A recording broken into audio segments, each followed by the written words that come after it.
Nerds, welcome back. I'm Tyler. As you saw in the intro video, we did a bathroom remodel recently, and as you can see here, it's all done. I just wanted to touch on some of the features before we jump into the video. That way you kind of know what you're getting into. There's a lot of things that I went through, a lot of really cool tricks, so if you're interested, definitely check it out. To start off, I removed and patched and textured the wall where the medicine cabinets were. They're kind of an eyesore, so we took them out. I might put some shelves or something here eventually. But we did that. We replaced the big rectangular mirror, and that's really dangerous. So if you don't know how to do that, please watch the video. I'll show you a safer way how to do it. Put up some fake shiplap that's just plywood. I gapped it and I caulked it, and this way it's got a nice moisture barrier. I framed it as well using some trim, and it gives it a really nice look. I'm a big fan of framing accent walls like this. It really makes it feel like it belongs in that space. Then we replaced the light fixtures and the faucets, and those come with instructions. I just reiterated those processes to kind of help you out, give you a visual. And then I used special drywall anchors to be able to hold these mirrors up.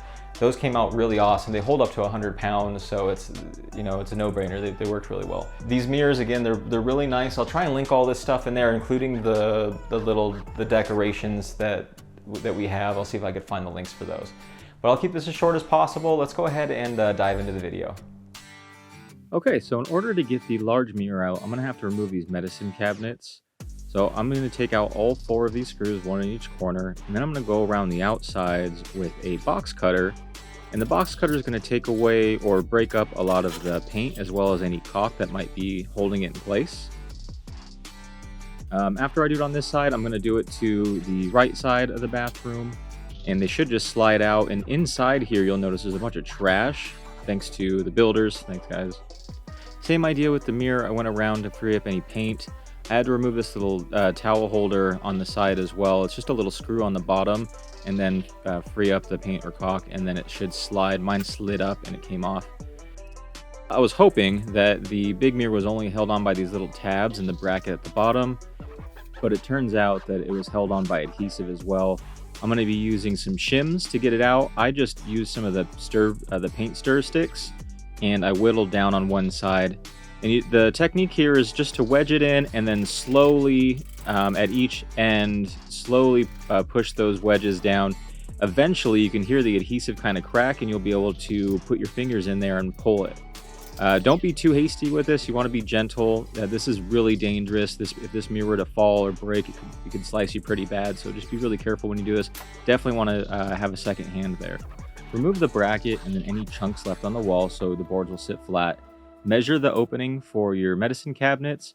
I used 1x4s and cut them out here to the right size. I'm going to be putting some pocket holes on them, and this is going to help support the drywall that we're going to put in to patch the holes. I look in the hole where the trash is to make sure there's no electricity running behind these boards. The pocket hole screws aren't likely to penetrate far enough anyways to do any damage, but I just wanted to make sure.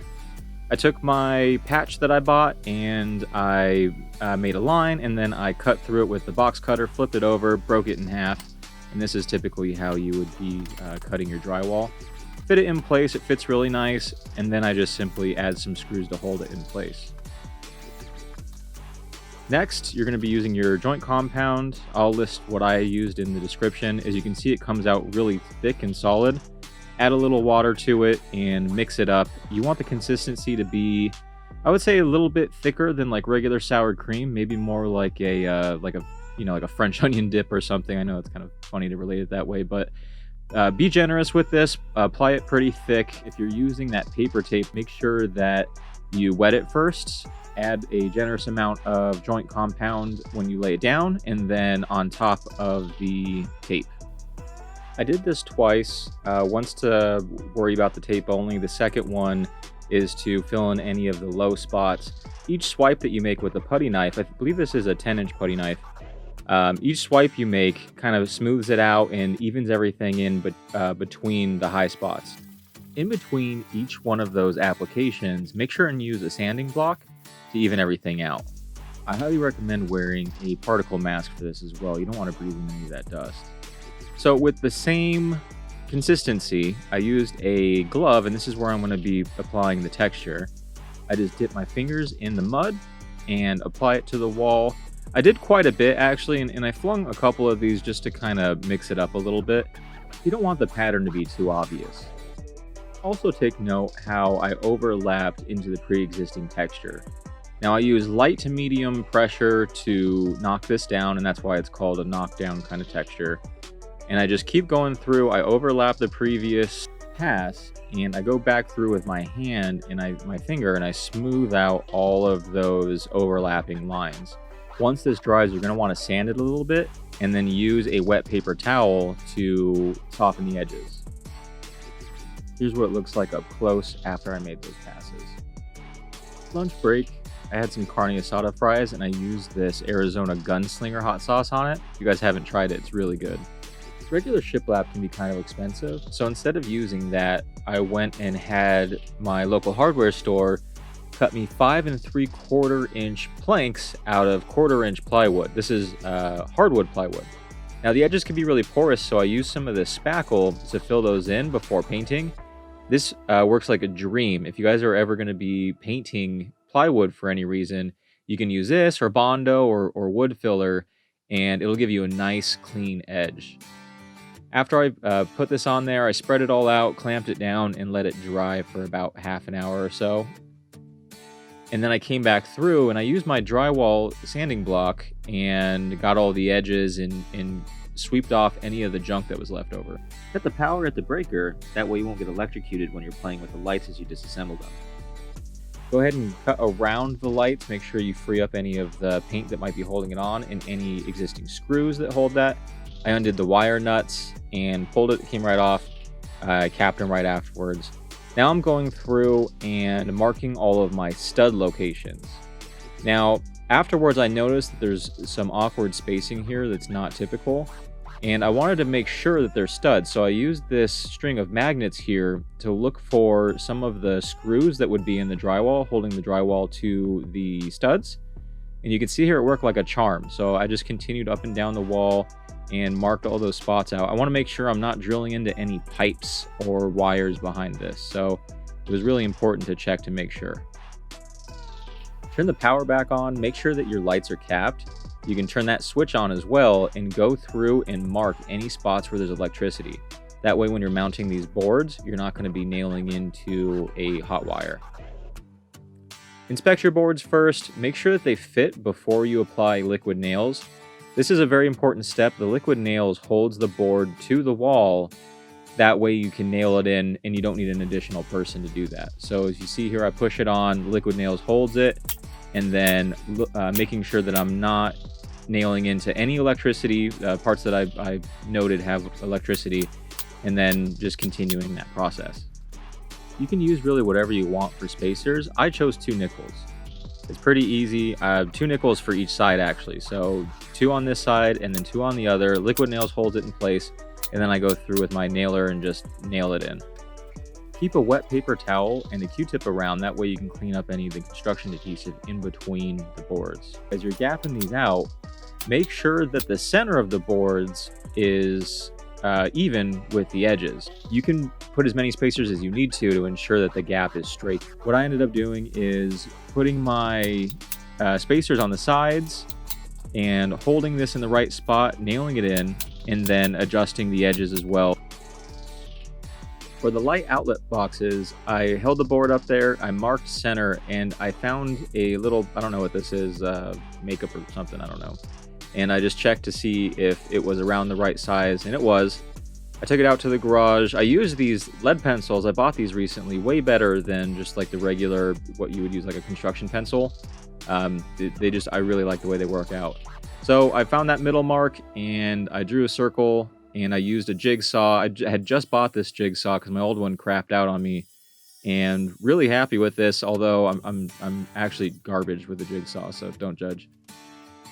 Again, make sure that the power's off while you're mounting these boards. You don't want to get electrocuted, but it's just rinse and repeat the same thing over and over again. One of my boards here was a little bit too long and it was bowing out. So what I ended up doing was drilling a hole, injecting it with construction adhesive, and then using a drywall screw to hold it to the wall as it dried. For the very last board, I went to use my table saw, but because this the 1/4 inch plywood was so flimsy, it really bound up the blade. So I took it off the table saw and just used a circular saw for that piece. So keep that in mind if you're going to be using a table saw. So this little tiny piece here is one of my screw ups, and I'll talk about it a little bit later. But again, same idea. I just put it up in the corner and nailed it in. Hey. Voila. Follow up with a hammer to make sure your nails are flush. And this is the portion where you're going to be caulking. So what I do is you cut it at an angle like this, and it's going to give you a nice bead. And don't be slow. You can move kind of fast on this. And once it's laid down, all you need is a wet paper towel and your finger. You don't have to use, I see a lot of people using like a Sharpie or something like that. I get the best results just using my finger. It comes out really nice. I would say probably light pressure. Just go through here.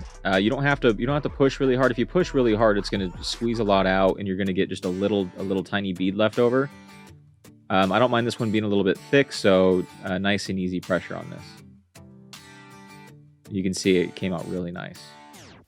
Ooh, that's clean. I end up caulking all these boards anyways, but just because this is in the splash zone, I got these ones first before I put the trim on. Now I bought this really cool angle finder, and I'll put the link in the description, but like I was saying before, the walls in your house aren't perfectly square. And I mean, mine were actually really close, but it's really nice to have an angle finder around. That way, when you're making these measurements, especially if you're, cutting for like trim, something like that, you want to be as accurate as possible. So it was very helpful to have that digital gauge there to be able to figure all these measurements out. I used the angle finder also to check the angle on my miter saw and made my cuts. Make sure that you label your trim, that way you know which piece goes where and how it joins. Now I use this cool little trick here with masking tape to pour paint, and you can see it leaves very little mess behind. It's just kind of helpful to keep everything nice and clean while you're working. So I applied paint. This just is the final product here. Like I said, I sanded that down a little bit and then used a wet paper towel to soften the edges. And as you can tell, the texture came out almost perfect. You can't tell at all. And I went and had this paint matched down at my local hardware store. It's very important to not get some crappy tape. I've tried to paint with some really junk tape before, and it's a huge pain. So this 3M stuff is really nice.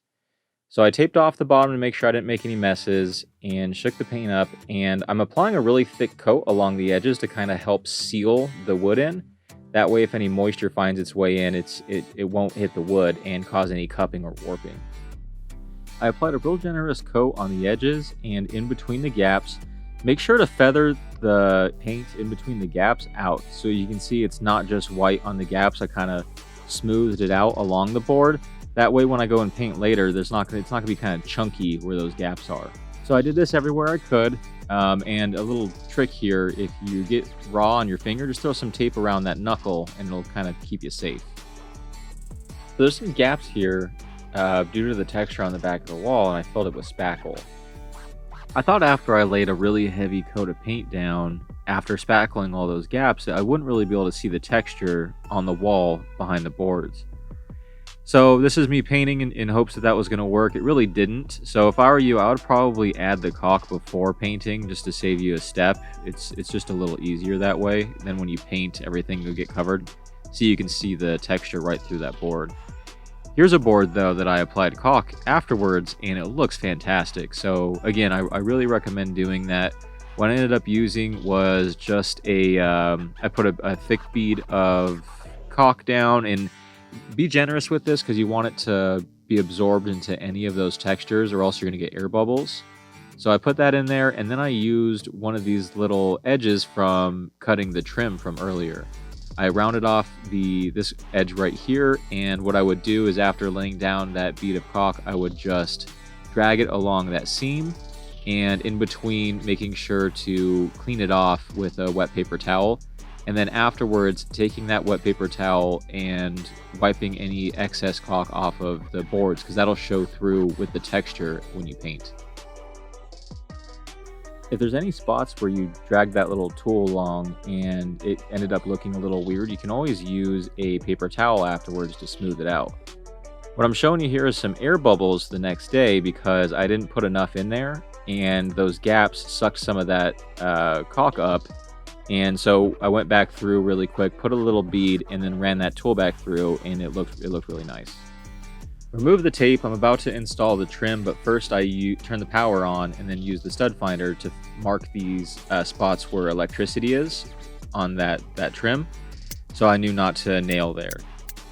Afterwards, I turned the power back off, obviously, while I was nailing the trim in, and I did it on all sides, remembering to keep the right orientation based on my labeling there. And this wasn't a perfect process. As you can see, there's some gaps, and it's likely this is going to happen. I am just going to fill these with caulk and call it a day, and no one's going to know any better. So this is me on those edges, just filling it with caulk, and then again running my finger up and down. I try to use this glove, but honestly, it wrinkles on the edge and creates an ugly mess, so I would just use your finger. I then added caulk to all of the gaps here on these boards and then pushed it in with a Q-tip, and then my long bead here up and down and wiped it with my finger. And after that process, I just used the Q-tip or a paper towel one more time just to kind of make those where the two edges meet nice and neat. And this process looked fantastic after this. This is a good point for me to mention that I caulked the trim on the boards and the trim on the wall as well. You might not be able to tell, but just before, when I put the trim up, I didn't like the color contrast, so I repainted everything to match that trim, so it was all white. So this is me adding the bracket that's going to hold the lights up, starting with the ground wire here. It's up to code. For code, you have to mount the ground wire to the plate, so make sure that you're doing that. And then adding in all of your wire nuts to the corresponding colors. You may have what is known as a jumper, or where a split might be.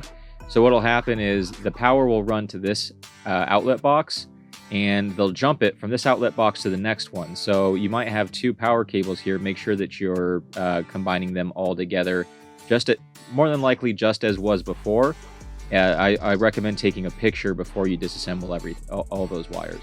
Make sure your fixture is level, and then really crank down those nuts.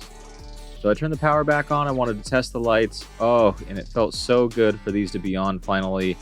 It wasn't, I don't want to say it was a ton of work at this point, but it was nice. This is like, it really felt good to get done with this part. Everything's really coming together. All I really have to do now is I'm measuring to find where the center of the faucet is, and then I'm making my marks so that I can drill a hole. I used a 1/2-inch spade bit to drill this hole for these sweet drywall anchors. I'll make sure and link them. They hold quite a bit of weight. So all you do is after you drill the hole, you insert them, and then you have to pull kind of hard. What happens is that opens up, creates pressure on the back, and then you zip tie this piece in, and then the zip tie part breaks off, and then all you have to do at that point is add your screw in there, and that's what holds up your mirror or whatever you're going to be putting up. So these are actually really nice. I like how flush they are after they're installed. So I put the screw in, and then I hang the mirrors on. It was really easy. The slots fit perfect for these mirrors, and with the weight limit being so high, I have no doubt that it's going to hold them. So, hey, handsome. Pretty happy that worked out. Hung the second one as well, exact same way. And onto the faucets. Just turn your water off. Grandpa rules apply here. Lefty-loosey, righty-tighty. Make sure it's shut off. You can test with the faucet. And get some eye protection. Make sure you're wearing some down here. I got a lot of this like plastic stuff that's hanging off in my eyes. It was not cool. But so here's where your water lines go up and meet your faucet. You're going to want to undo the line here and the plastic nut as well. Probably use some channel locks. That's what I used. And undo this guy. This is for your drain plug. And you're going to want to undo this nut here and the one that holds the action for the drain plug, and that'll slide right out right there. There's like a little wing nut. And then where that meets the drain at the very bottom, you're going to want to undo that also. But as you can see here, I got water all over my face, dude. But luckily I had that eye protection. Now I'm replacing it with a full plastic drain. I don't have a lot of experience with these personally, But I did a lot of research online, and they're suggesting that you're not supposed to use plumber's putty, that it can interfere with the plastic makeup of everything. So you can, however, use some sort of silicone or some caulk of some sort. I end up using about 3 layers of tape on the threads, and then a really messy bead of the same caulk that I used for the rest of the bathroom, just around that top piece there, and it didn't seem to leak at all. There's me testing it out. And that's it, you guys. Job's done, man. Let's talk really quick about my screw ups. This has been a trend here in this channel, and I want to keep it going because I'm not perfect. Everyone who's doing these things is a student forever. I don't care how long you've been doing this stuff, you screw up on something eventually. So some of the things I want to cover, first off, when I removed the medicine cabinets and I patched that wall, I wasn't used to using that paper tape. I didn't use enough mud in the joint compound, and it dried out and it cracked. I woke up the next day, I came to the bathroom to look, and it cracked. I was so upset, I ripped it out. So one way to fix that is make sure that you wet the tape if you're gonna use that tape. Otherwise, I highly recommend that grid tape that they sell. It's a little bit more expensive, but it's totally worth it. Another thing I screwed up on were the gaps in the corners. So trim can be kind of tricky, and the main reason is your house isn't completely square. It's all put together by hand, and like, really, what do you expect? So you have to kind of make those measurements and do it on the fly for each individual area. And I could have hidden those things from you guys. There's no reason for me to do that. You're gonna come across this as well. So I had really big gaps up top. These ones actually were really nice. One of the reasons I think was the side pieces, I didn't measure long enough.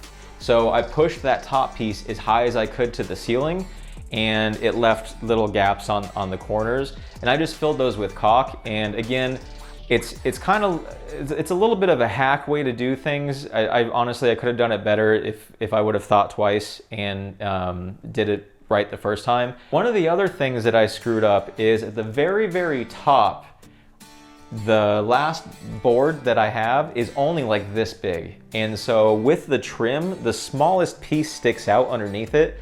And I think what would have been a better way to do that is get your measurement, take the width of the plywood that you're gonna be using, and figure out with the spaces what is gonna end up on the top, because you might not need to do anything. It might work out perfectly. However, if it's not, you either are going to wanna adjust the size of your planks, or start with like a half plank here and end up with a half plank on top, and that'll be a little bit cleaner of a look. Mine works and I'm okay with it, but in retrospect, I probably would have done it the other way. What else did I screw up? I screwed something else up. Oh, here's another one. I have another good one for you. So I think it's the next one above the light fixtures.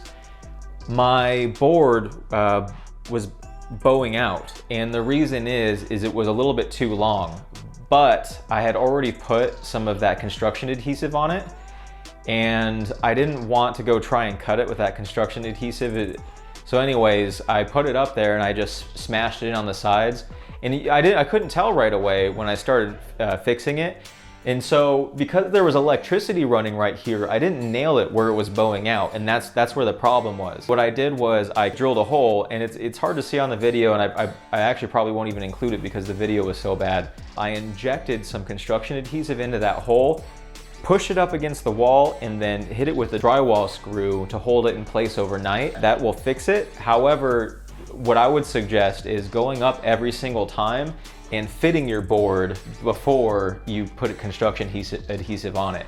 I thought I was gonna be fine because they were all cut to the same length, but again, that's where your walls aren't the exact same size as you go up. So that's where that problem came in.